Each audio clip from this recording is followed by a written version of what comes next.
Why do some babies with dry, red, cracked eczema cheeks, or if you have a darker skin tone, darkening, cracked cheeks, end up developing a food allergy? If you're a parent of a food allergy kiddo, you probably Googled this at some time in the middle of the night and found so many different things, different information saying breastfeed longer, eat this during pregnancy, avoid this food. But what actually works? What's the truth? Well, there have been studies, reports that have looked at children, over 2 million kiddos. And now we have some evidence to talk about what really works and what truly can prevent or act as a risk factor for food allergies. Hi, my name is Dr. Mireku. I'm a pediatric board certified allergist in DFW, Texas. And I see parents every day wondering if they did something wrong. And today we're throwing out the guilt. We're throwing out the guilt because there have been studies to show that many of these different things are not even related to developing food allergies.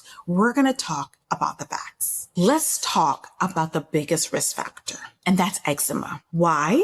Because when your child has dry, cracked, eczematous skin, microscopic food proteins can enter the skin first. And as a result, when your child goes back and eats that allergic food, your immune system overreacts. This is why it's so important to introduce allergic foods as soon as your child's able to tolerate solid foods between 4 to 6 months of age, so that when they ingest these foods early, it trains the immune system to tolerate it. And kids with eczema, when those allergic food proteins, maybe peanut protein from an older sibling sandwich, enters the skin first, the immune system overreacts and presents as having an allergic reaction. This brings me to my second risk factor, early introduction of allergic foods. Previously, we were taught milk at 1, eggs at 2, peanut protein at 3. We've since learned early introduction of allergic foods early and often.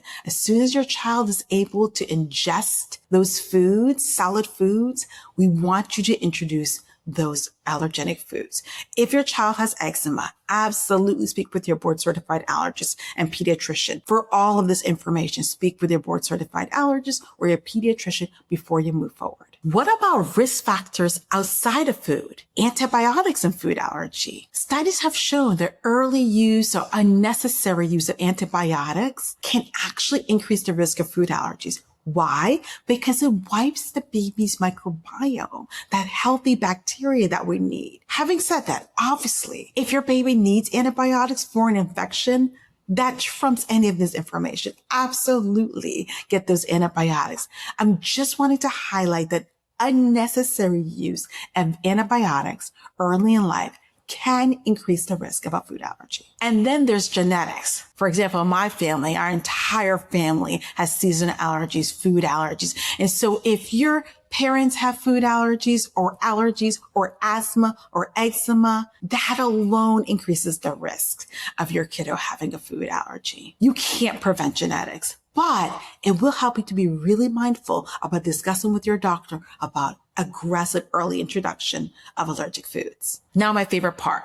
Let's talk about all those crazy myths that have nothing to do with food allergies. Let's just throw them all out the window. Did you eat cheese or fish while you're pregnant? Not a risk factor. How long did you breastfeed? Not a risk factor. Were you stressed during your pregnancy? Not a risk factor. Let's stop blaming ourselves for our child having a food allergy. Many of things are unrelated to this. Let's talk truth. Food allergies are complex. They are multifactorial. They have to do with skin barrier protection, genetics, environment, a multitude of array of factors that lead to food allergies. The truth is, if your child has a food allergies, there's so many things that we can do right now. Get in touch with your local board certified food allergist, and you can discuss early oral immunotherapy. You can discuss food sublingual immunotherapy. There's so many advanced treatments that your doctors can help you with. I'm Dr. Mireku, located in DFW, Texas, and I'd love to see you at our Safe to Bite Texas Food Allergy Center if you have food allergies. At the Safe to Bite Texas Food Allergy Center here in DFW, we treat these exact patients. We treat these food allergy patients and their families through oral immunotherapy and food sublingual immunotherapy. If you're interested in learning more, click the link in the caption. I would be honored to help you. You don't have to navigate food allergies alone. If you love this information and want to continue hearing more, click subscribe.